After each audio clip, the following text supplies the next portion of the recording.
كما ينبغي لجلال وجهك الكريم وعظيم سلطانك. اللهم صل على سيدنا محمد وعلى آله وأصحابه أجمعين. أما بعد. اللهم لك الحمد وإليك المشتكى وأنت المستعان ولا حول ولا قوة إلا بالله العلي العظيم. Hadirin hadirat jamaah salat subuh yang insyaallah dimuliakan dan dicintai oleh Allah Subhanahu wa taala. Kembali kita akan melanjutkan pembahasan kita tadi malam tentang konsep kebahagiaan yang disampaikan oleh Nabi sallallahu alaihi wasallam. Bahwa yang pertama, antakuna zaujatuhu sholihatan, memiliki istri yang solehah. Ketika Uqail bin Abi Thalib itu menikah, maka para sahabat kemudian memberikan doa birrafa'i wal banin, semoga banyak rezeki dan banyak anak. Tetapi kemudian oleh Uqail bin Abi Thalib menimpali bahwa tidaklah seperti itu doa yang diajarkan oleh Nabi.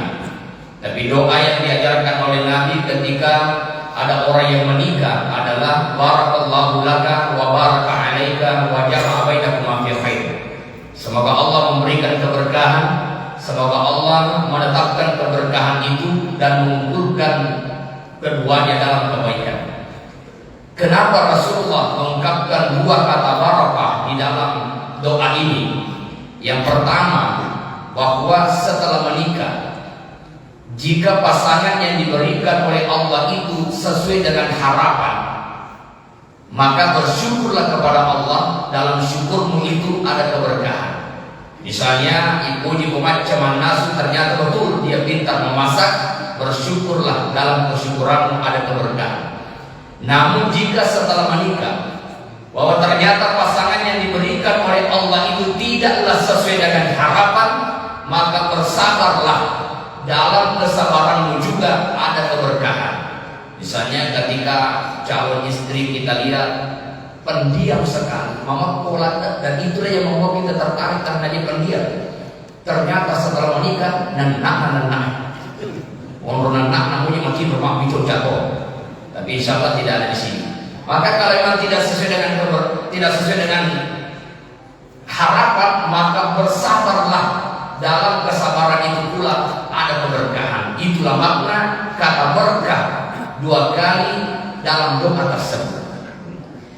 Maka muncullah ungkapan yang sering kita dengarkan, semoga menjadi keluarga sakinah, mawaddah, warahmah.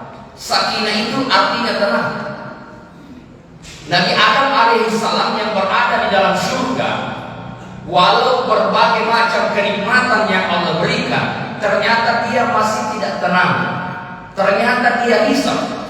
Kenapa dia risau? Karena tidak ada pasangan. Makanya belum ada pasangan mau sibuk. Ya, apalagi furai karena nikah. Risau ya, maka Allah ciptakan dari tulang rusuknya Hawa. Maka ketika setelah menikah ada keterangan. Pulang dari kerja, balik ke rumah. Kenapa balik ke rumah? Karena ada sumber ketenangan di dalam rumah itu. Lalu yang kedua adalah mawaddah. Mawaddah itu karena ada sebab. Misalnya seorang mencintai karena cantik. Ya. Cuma kalau hanya sebatas mawaddah karena ada sebab, maka cinta itu terbatas. Seorang suami yang menikah karena cantiknya, maka ketika hilang cantiknya, hilang cintanya.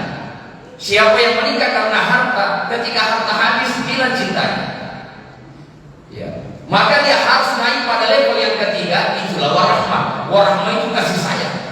Rasulullah itu menikah umur 25 tahun, lalu kemudian Khadijah 40 tahun, beda 15 tahun. Tetapi Rasulullah itu memiliki warahmah. Warahmah itu apapun modelnya, apapun bentuknya, apapun keadaannya, menerima dengan baik. Itulah warahmah. Makanya para pemuda dan pemudi berdoa.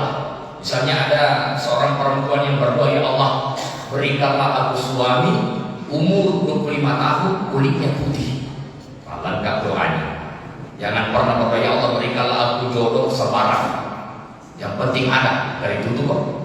Ini doanya lengkap, ya Allah, berikanlah aku suami kulitnya putih, umurnya 25 tahun. Setelah lama berdoa, maka Allah berikanlah, datanglah seorang yang melamar, umurnya 60 tahun. Alhamdulillah. Apakah ia terima? Ia terima. Kenapa? Dia pernah mendengar bahwa ketika ada orang yang soleh datang kepadamu, jangan pernah kau tolak, karena akan terjadi fitnah dunia. Akhirnya dia terima lah yang 60 tahun. Setelah dia terima, tetap dia berdoa, ya Allah, berikanlah aku suami umur 25 tahun, kulitnya putih. Kata temannya, tidak usah berdoa, kamu kan sudah menerima yang 60 tahun, kenapa lagi minta 25 tahun? Dia mengatakan, itu urusan saya dengan Allah, biarkan aku berdoa. Maka selesai sholat, ya Allah, suami umur 25 tahun, kulitnya putih. Apa yang terjadi? Ketika hari H pernikahan, yang 60 tahun tadi itu sudah pakai jas untuk melaksanakan akad nikah, dia naik di mobilnya, tiba-tiba penyakitnya datang. Dia ternyata jantungan. Setelah itu jatuh, meninggal. Alhamdulillah. Alhamdulillah. Innalillah, mati tahu. Lalu setelah itu Bapak Ibu, orang mengatakan, lalu bagaimana si perempuan? Ternyata anaknya yang pertama yang memang juga belum menikah mengatakan begini, saya yang akan menggantikan ayahku menikahi gadis ini. Ternyata berapa umurnya si anak itu? Sesuai dengan doanya, umur 25 tahun, kulitnya putih. Alhamdulillah. Nah, maka kalau ada yang melamar ibu-ibu umur 60 tahun, terimalah dulu. Kalau dia tidak meninggal, atau tobat malah ke teman-teman. Nah, itu kalau 60 tahun itu adalah jodoh. Nah, Bapak Ibu sekalian, itu warnanya. Lalu syarat yang kedua, punya anak yang saleh. Punya anak yang saleh. Kita sudah jelaskan beberapa item tentang bagaimana tugas orang tua. Di antaranya, wa adabahu, mengajarkan adab, mengajarkan akhlak, mengajarkan kejujuran. Maka sekali Bapak Ibu berjanji kepada anaknya, jangan pernah tidak dipenuhi. Ibu mau kemana? Saya mau ke pasar. Saya mau ikut, jangan. Nanti saya belikan bakso. Sampai di pasar, ketemu dengan penjual bakso, bakso pun ada yang dijual, tapi dia tidak belikan anaknya. Sampai di rumah dia kembali, anaknya bertanya, wah ibu, mana baksonya? Ibunya menjawab, mohon maaf nak, mati Pak Guru bakso. Padahal dia mati. Nah, ketika disuruh anaknya pergi ke mengaji, tidak lama kemudian dia balik. Kenapa tidak mengaji? Mohon maaf ibu, meninggal juga orang guru mengaji. Dan ini terkadang ketika anak kemudian bandel, lalu lari kepada neneknya. Neneknya ini yang sering salah memberikan kesayangan.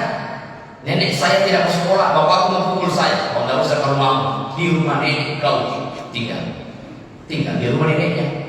Ini si nenek SMS guru anaknya, mohon maaf Pak Guru, cucuku tidak naik sekolah karena dia sakit. Padahal tidak sakit. Nenek apa balik toh? Akhirnya pulang dari sekolah, Pak Guru berkunjung ke rumah neneknya untuk melihat muridnya yang sakit. Ketika dia tiba, terdengar suara motor. Lalu dia lihat dari dalam rumahnya, ternyata guru cucunya datang. Lalu dia langsung memanggil cucunya, wahai cucuku kesini kamu. Kenapa nek? Kamu pergi sembunyi nak. Kenapa sembunyi nek? Ibu gurumu datang. Saya kasih alasan, saya SMS tadi bahwa kau tidak sekolah karena sakit, padahal kau tidak sakit. Kau maju. Kata neneknya, kata cucunya, nenek, kau betul maju. Kenapa? Saya juga WA guruku bahwa saya tidak naik sekolah karena nenekku meninggal. Dan itu mati. Akhirnya cucu dan neneknya semuanya sembunyi. Nah, kalau begini hancur ke Indonesia. Inilah pentingnya mengajarkan kejujuran terhadap anak kita. Hal yang dimuliakan oleh Allah. Yang ketiga adalah wakhulaqahu sholihin. Itu punya sahabat yang saleh, punya lingkungan yang baik. Sahabat mempengaruhi keadaan sahabatnya, lingkungan mempengaruhi keadaan. Maka seorang profesor mengatakan begini, bahwa benteng terakhir umat Islam bagi generasi kita adalah pondok pesantren. Maka yang punya anak, bapak itu pondokkanlah anaknya. Di mana anak kita tidak bisa main HP sekarang, hanya di pondok. Kalau di rumah tidak bisa dibatasi. Kenapa tidak dibatasi? Apa ambo Indo nak terima HP toh? Ya, nenek yang keluar ambo nak lari ke nenek sih. Tapi masukkanlah di pondok. Setelah dari pondok, dia punya dasar agama, menjadi polisi, dia polisi beriman. Menjadi tentara, tentara yang pandai muazzin, azan. Dia kemudian jadi pejabat, pejabat yang pandai menjadi imam. Kenapa? Ada dasar agama. Saya punya sahabat, alhamdulillah, jadi anggota dewan, tapi pintar khutbah. Dia jadi tentara, tapi bisa azan. Dia jadi polisi, bisa imam. Kenapa? Ada dasar agama. Bahwa tidak mesti setelah dari pondok lalu kemudian menjadi penceramah. Tidak mesti bahwa dari pondok bahwa dia kemudian menjadi guru. Boleh jadi dia adalah seorang pengusaha yang sukses, tetapi dia punya dasar agama sehingga dunianya sukses, akhiratnya pun sukses. Itu adalah waqtul sholih. Yang ketiga, ayyakuna rizqu fi baladi, punya pekerjaan di daerahnya, punya pekerjaan menghidupi kebutuhan keluarganya. Kenapa Bapak Ibu? Karena suami itu punya tugas yang berat, mencarikan rezeki yang halal. Maka salah satu tugas orang tua, wa alla yarzuqu illa thayyiban, jangan pernah engkau memberikan rezeki kepada anakmu sesuatu yang haram. Saya ingat kata-kata ibu saya, engkau anakku jangankan sesuatu yang haram, sesuatu yang di pinggang saya tidak pernah kau diberikan makanan dari situ, apalagi sesuatu yang haram. Jadi ibu biasakan aja upandreng anak tak anu haram, termasuk aja tak pandreng ambilin. Karena terkadang ada orang gula pasir habis, pinjam ke tetangga, 5 bulan belum terbayar. Nanti dia ingat setelah kenapa yang digula. Kenapa? Karena ada sesuatu. Itu makanya pastikan bahwa makanan yang diberikan anak kita adalah yang halal. Karena makanan yang haram itu bisa merusak otaknya, itu bisa merusak tubuhnya, bahwa dia akan melakukan sesuatu yang buruk karena berasal dari makanan yang tidak baik. Lalu bagaimana agar keberkahan di dalam usaha? Ya misalnya kapak dengan ulah kudut, ayana sapa tai padongan ulah kudut, betul namun maka kudut asal masih pernah letoki dari galana itu. Yang jelas kalau ingin sukses maka harus bekerja. Tetapi tidak mengapa membaca doanya. Ketika ada ular yang besar di balik batu, dia tidak mampu keluar karena terjepit, tetapi kok dia bisa besar.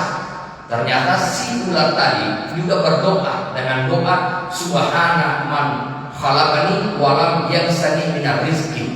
Maha suci Allah yang menciptakan saya dan yang tidak pernah melupakan saya dalam hal rezeki. Tetapi ini khusus bagi orang-orang yang memang tidak mampu bekerja.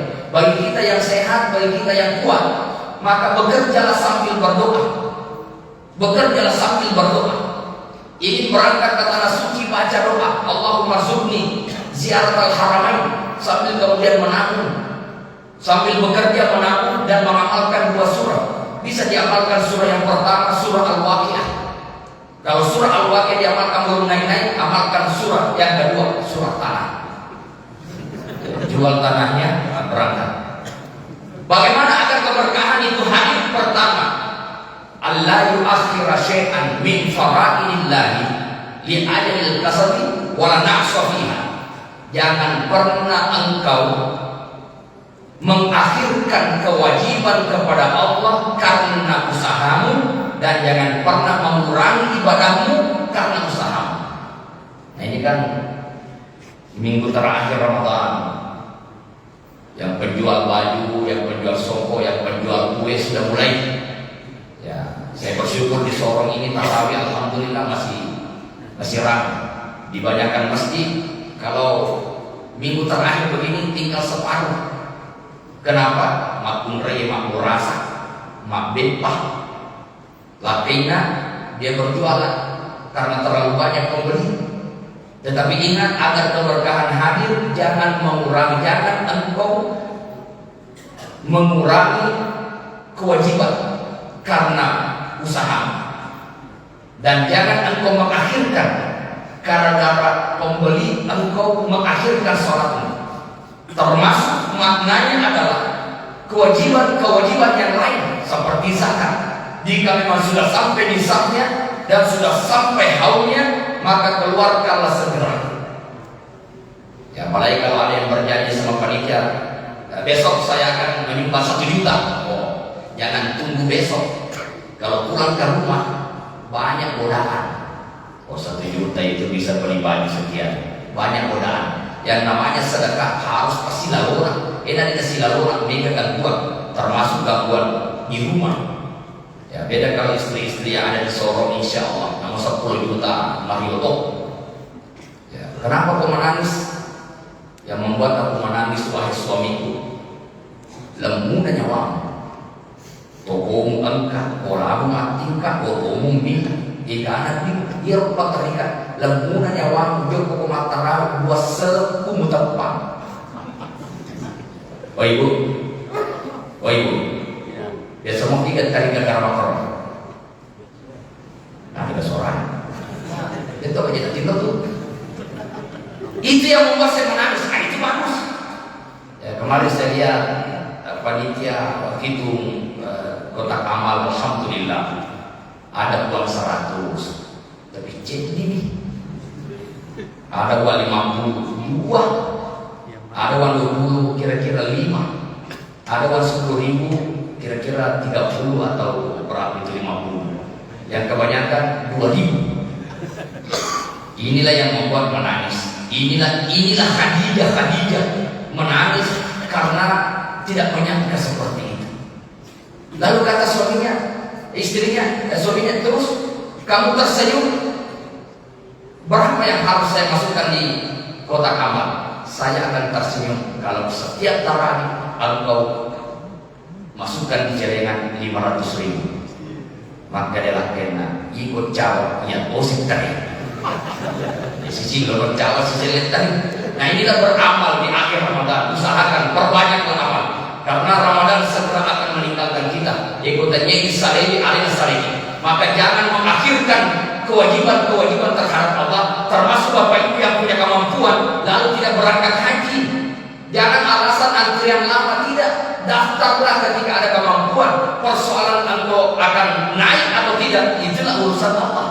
Yang jadi masalah, banyak orang yang punya uang, banyak orang yang punya kemampuan, kenapa tidak mendaftar? Oh, lama sekali. Terus bagaimana bisa berangkat kalau tidak mendaftar? Apalagi kuota semakin banyak. Maka daftarlah. Kalaupun meninggal dan belum berangkat, insya Allah namamu sudah tertulis dan kau tidak akan ditanya lagi di akhirat tentang kemampuanmu. Jangan mengakhirkan kewajiban. Yang kedua adalah wala yuti ahadan min khalqillah. Jangan pernah engkau menyakiti satu makhluk Allah karena usaha. Jangan menyakiti hati orang karena usaha. Misalnya penjual nasab. Bagaimana nasabnya? Alhamdulillah baik. Akhirnya orang beli 5 kilo. Ternyata sampai di rumah bonyok mana ya Pak? Ini namanya menyakiti hati. Ini yang harus kita takutkan adalah doa orang yang dizalimi. Kata Rasulullah, takutlah kalian terhadap doa orang yang dizalimi. Karena doanya orang-orang yang dizalimi itu adalah doa yang diterima. Jangan menyakiti hati orang karena usaha. Yang ketiga, syaratnya agar keberkahan hadir. Jangan pernah engkau bekerja untuk menumpuk-numpuk harta. Tetapi niat bekerja adalah untuk menjaga kehormatan diri dan menjaga kehormatan keluarga agar tidak menjadi peminta-minta. Yang keempat, agar keberkahan hadir, maka usahakan bahwa jangan pernah menganggap rezeki itu berasal dari usaha. Tetapi yakinlah bahwa rezeki itu dari Allah. Adapun usaha hanyalah wasilah Allah memberikan rezeki. Karena yang namanya rezeki tidak akan tertukar. Hasan al-Basri mengatakan, aku tahu rezekiku tidak mungkin diambil orang lain karenanya hatiku tenang. Allah tidak pernah menukar rezeki. Saya pernah hadir di acara nasihat udang pening. Ya, karena saya penceramah, saya langsung duduk di depan.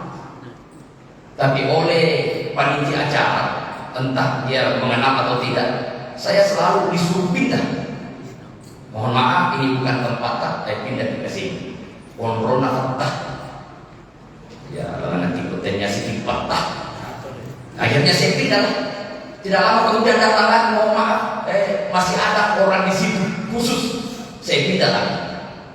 Tidak lama lagi datang lagi, lihat di sini. Saya pindah lagi. Akhirnya terakhir dia mengatakan, kita di belakang masih ada perlu di sini, kepala-kepala suku, kepala-kepala desa dan sebagainya, mereka ada kepala. Jadi kamu tuh kepala kan? Ya tapi karena yang punya cara ya, saya pindah. Saya tidak lagi pindah di belakang, tapi langsung paling belakang supaya tidak lagi saya dikasih pindah.